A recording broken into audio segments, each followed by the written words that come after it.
An outstanding effort. When you look at some of these, and I hate to even look at. Let's just talk about the win.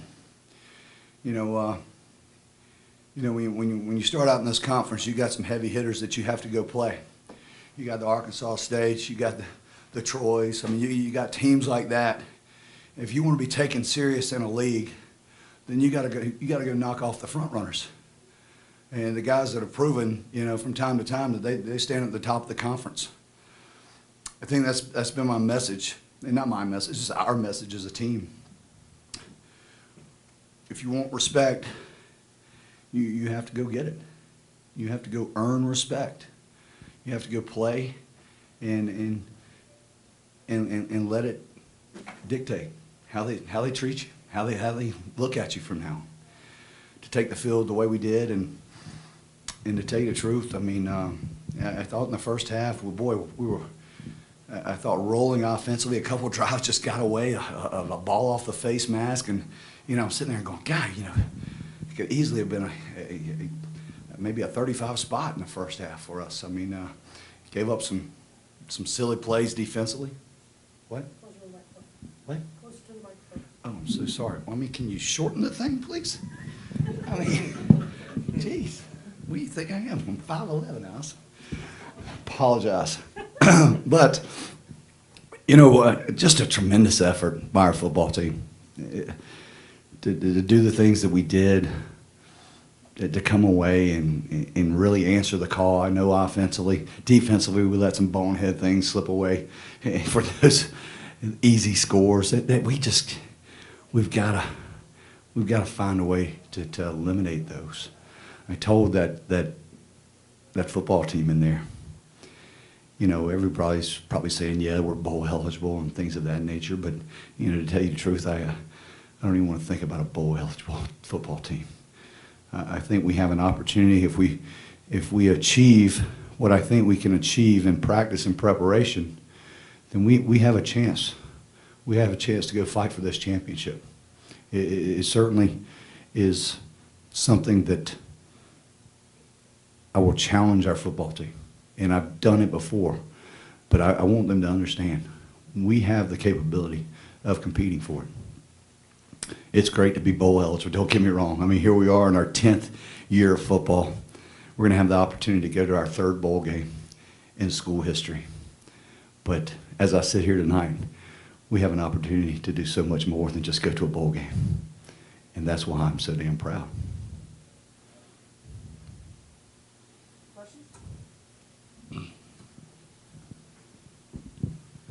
Congrats on the win. Thank you very much. You know what? It certainly is a lot better when you win. I mean, golly. Boy, I fight hard there for those 3.5 hours I'm out there. And to come in here and sit before you with a smile on my face, that is a great feeling. Well, Troy came in giving up less than 100 rushing yards a game, and then you guys came in running right away and ended up with, I think, close to 400 rushing yards. Was that something that it was a weakness found in film, or did you just want to impose your will? I think you hit the nail on the head. We felt like we could handle it. We've got a pretty decent offensive line. We've got some tight ends that can block. We got a back that's a record holder. We feel pretty good about it. And then you throw Dan Ellington in there. So we have confidence in our run game. Now, I'm not sitting up here and being cocky about it, but we're confident in what we can do. And we don't do a whole lot.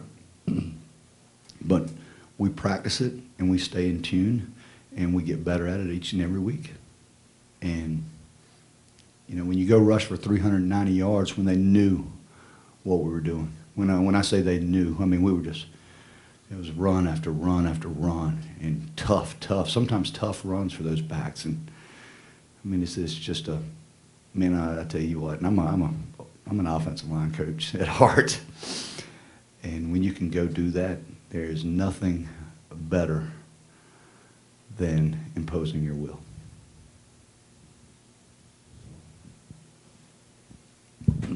Congratulations on the win, Thank Coach. Anthony with the Atlanta Voice and Georgia State Sentinel. Just with the last two games, the like the arm game. Last drive, you guys made a stop. Then you guys needed a first down just to seal the deal, and Trey Barnett's break loose for a run. And the energy of the team just seems so different this season. What is it just about this season in general that's just so different for you guys? I've said it early on. I said it in preseason. We have great leadership. We have great leadership. I can't say it enough.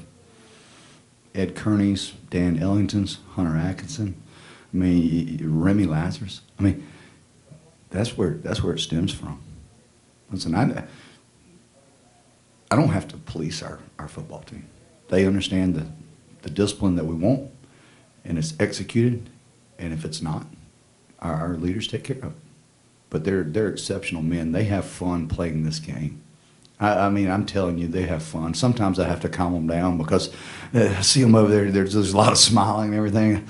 Man, for that 60 minutes, I can't stand to smile. I mean, maybe in the last few seconds, I like to smile a little bit, but in that window, it hurts me when I see anybody smile.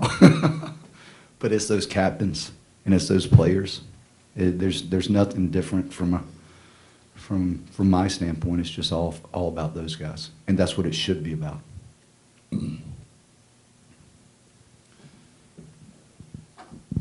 Coach, first possession on offense, you were able to run up tempo, even had 5 wide, empty backfield, forced a timeout from Troy's defense. How important was that just to set the tone and for the offense, which obviously led to some record-setting performances for you, to that first possession that you had the ball? Yeah, well, if you notice very, very closely, we didn't have 5 wides. It seemed like Yeah, it wasn't. No, you're going to have to go back and look. What do you think it was? I thought it was empty backfield, 5 wide, 3 on one side, 2 on the other. Well, those are offensive linemen out there. Okay. we decided to have a little fun in practice, and we put our tackles out there, and so we did have 5 wides, but we still had a tight end and a back in the backfield, and it just seemed like it was an empty set because of the separation and those guys split out. But it was just a fun formation. We had run it at South Carolina under Coach Spurrier against Kentucky back in 2012 or 2011, and I said, shoot, let's do it. And that day we ran it about 17 times, and we opened up with it, and I said, let's run it until they stop it. And they called a timeout. We got back in a little bit, but very successful. It's fun. You know, the game of football can be really, really fun if you start not making things up, but just being creative with it, creative with your ideas, and the players love to buy into that. And, you know, that's just the way we are. That's the way our staff is. Coach, congrats. Thank Can you, you talk sir. about Trey's night and what that means for this program? Yeah, you know, it's you know, when I got here, Trey was a very, very quiet guy, and he's still quiet. But you talk about a guy that fought to get in that backfield. I mean, really did. I mean, just not through nothing else other than hard work. And to see him go out there and do those things, I mean, it just, I know it makes our entire team smile because he's setting records that I think are going to last for a while, and he's still not even finished. He's got a great group that helps him. Our tight ends, our offensive line, our quarterback, our defense, everybody in general. But I'm very, very proud of Trey and what he stands for and who he is and how he comes to work. Hey, Coach, congrats on the win. Thank you, sir. There were 3 separate occasions where Troy drove to your 30-yard line, and Barker was sacked by 3 different players. Those drives ended in a turnover on downs, punt, and missed field goal. Can you talk about those moments in the game? Well, those were certainly critical moments because offensively, I was just you get a feeling in the contest, and I was like, all right, we get to stop here. We can pressure them, put them down 14, 17. But those are huge opportunities. Anytime you can get what I call more of a throwing football team in long yardage situations, and we can kind of dictate, you know, what we call and how we call it and things of that nature. Those are game-changing plays. I mean, the sacks. It's just straight effort. I mean, those guys were getting after it. He's maybe on a couple occasions he held the ball a little too long, but they just, just take it out of you. I think the first one was Terry Thomas, and just had a huge sack, and he was coming off a minor concussion, and he got out there and just beat the left tackle, and the next thing you know, he's generating enthusiasm and excitement, and that's great to see. And those moments change things. Sacks change things. Congrats on the win, Coach. Thank you. Sorry, I lost my train of thought there. That's all right. So the offensive performance, it was pretty clean. There was the one interception, but I other hit than right that, off Aubrey's face mask. But then other than that, there weren't that many penalties. That was the only turnover. Then we had one penalty offensively on a false start. No, we did have a cut block on McCoy. But, yeah, a very clean performance. We've got to eliminate the red zone turnover that we had with the throw. I mean, that was just a situation, I think, that Dan probably threw it a little too quickly, and Aubrey didn't have a chance to get his head around. But, yeah, I mean, you look at it, and I'll just read them. I don't even know what they are. I mean, you got 52 points, you got 30 first downs, you got 390 rushing yards, you got 189 passing, 18 of 25. I mean, you're 82 plays for 579 yards. We punted twice. 34 minutes of possession time, 10 of 16 on third down. I take it every day of the week. Every day of the week. That's awesome. I mean, it truly is. Just when I talk about our coaching staff, and when you talk about an offensive performance, you got to talk about Brad Glenn, you got to talk about Josh Stepp, Jimmy Smith, I mean, Thomas Alston, God, Trent McKnight. I mean, those guys, what they do,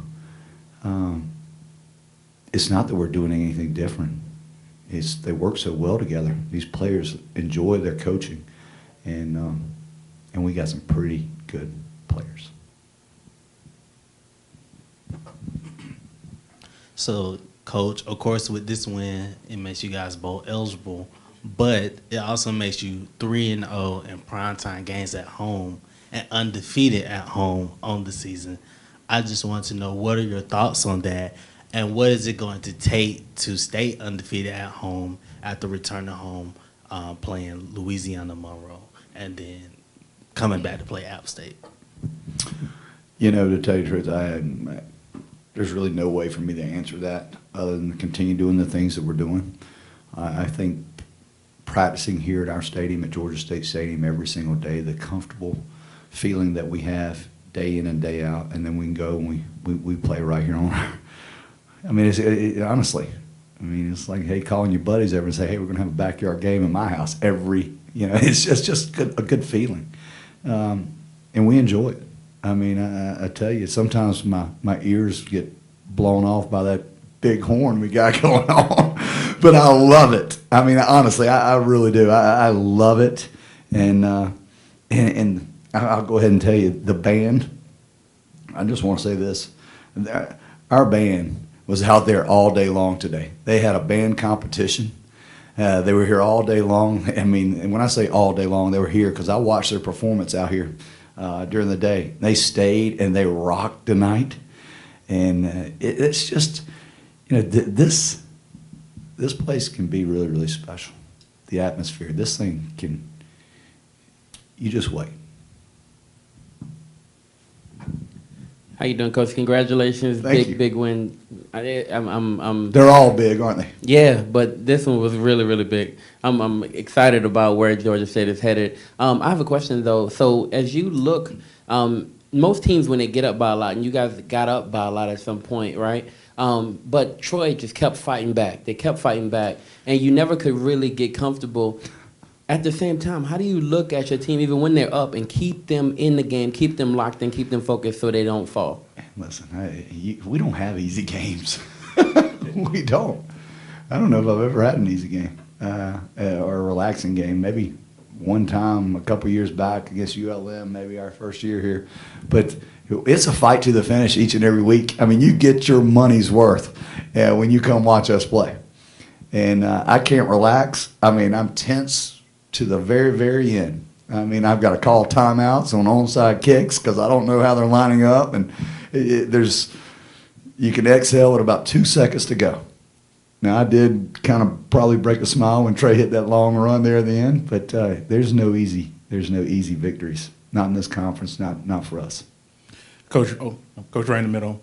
I'll be reviewing game film during the bye week, so I'll make sure I'll get everything straight. But as far as you go and the team goes, how will you spend the next week off? You finally get a bye week, had a long stretch. How do you prepare for Monroe and just during your down period? Well, our open weeks are set long in advance. We practice Tuesday, Wednesday, and Thursday. We meet on Monday, and we give them the weekend off. They'll have Friday, Saturday, Sunday off.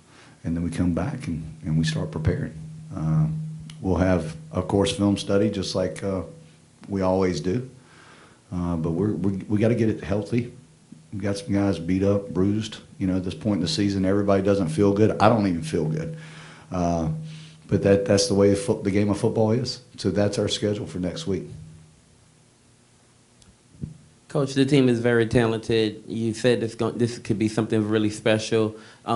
As I kind of look around, I want to know, what is it going to take? You guys are playing phenomenal football. What is it going to take for this entire school to just like rally behind this team and show up and just fill the stadium? It's a great question. It's a great question. But I think the performance that we put on that field, I mean, you know, this day and age, everybody wants to see what? Points. I mean, if you want to see a show, you're showing up here to Georgia State Stadium. I think we just, you know, we're still just a young football program. And it just doesn't happen. You just don't start football and everybody start having passion about the sport. It's got to grow. This is a season that will grow. People will talk about performance. Somebody's going to be here the next time that wasn't here tonight. So we'll just stay the course. We'll keep doing everything we can. I'll go up there every Thursday and I'll pass out as many tickets as I can until they beat me off the campus. And you know, the other day I thought they were going to beat me off the campus. You know, but I don't want them to miss out. I want them to be here when something special really occurs.